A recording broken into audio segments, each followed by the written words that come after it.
Cool.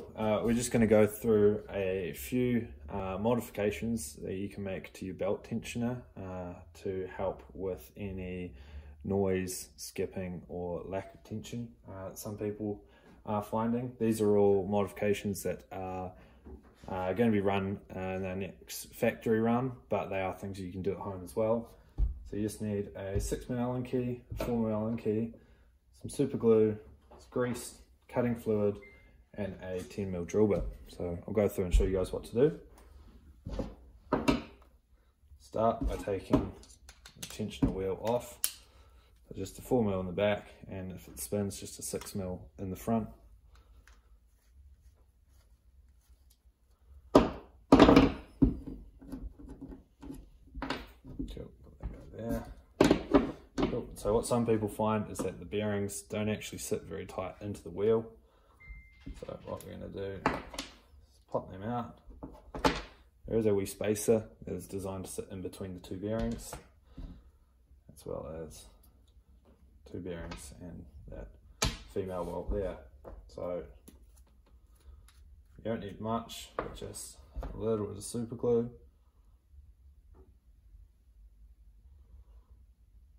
Around the face, and just set that first bearing in there, and the next one in there. So don't forget to put that spacer in. Some of the tensioners don't come with that spacer. If yours is one of those, don't stress, it's not the end of the world. Cool, put that second one in, just put that aside.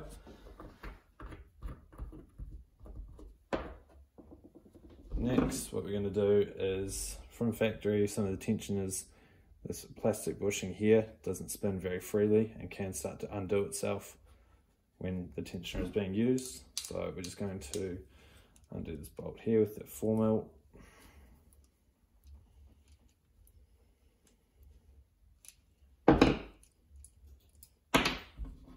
Bolt there. And slide this whole tensioner apart. Take note of how it comes apart. Obviously you can watch through the video again, but it does help. And what we're going to do is take that spacer off here and put this back through. Some will be tighter than others. If yours is a bit tight and you can't push that plastic bit through, you can just use a hammer, place it on the bench, tap it through like that.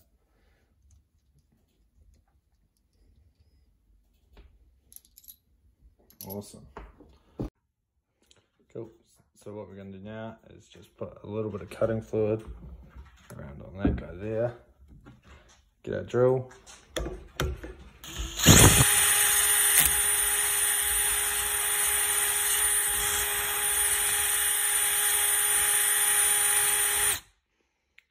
Just going to remove a little of that black anodizing and then make everything move a little bit smoother.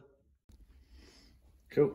So now that we've drilled out this piston arm here, so you just want to make sure that you've sort of got a nice, gotten rid of a lot of that black anodized coating through the inside there. What should happen is this plastic bushing should slide in and move a lot smoother.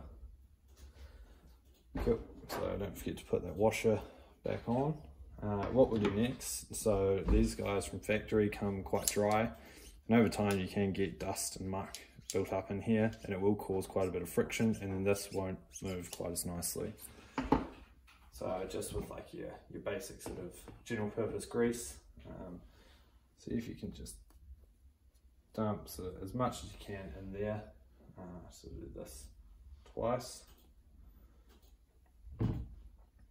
Slide your spring back over, get this guy, just put a little bit on the end, slide it back through. It will kind of create a bit of a vacuum, like a bit of an air chamber in there, which means that it's a nice tight fit. And so now to connect this guy back up, you want to make sure that your washer is sitting up against that face there, and then that 4mm bolt.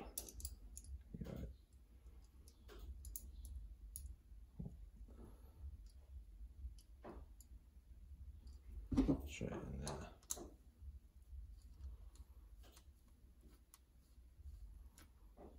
So you should be able to tighten that. Hold that with your fingers, but it should spin a little bit. Obviously just check everything's moving nice and freely. A tensioner wheel. So one side of the wheel will be recessed and one won't be. So you put the female bolt through there, so it should sit nice and flush on the face. And then you get your last 4mm, put that through the countersunk hole and into that side there.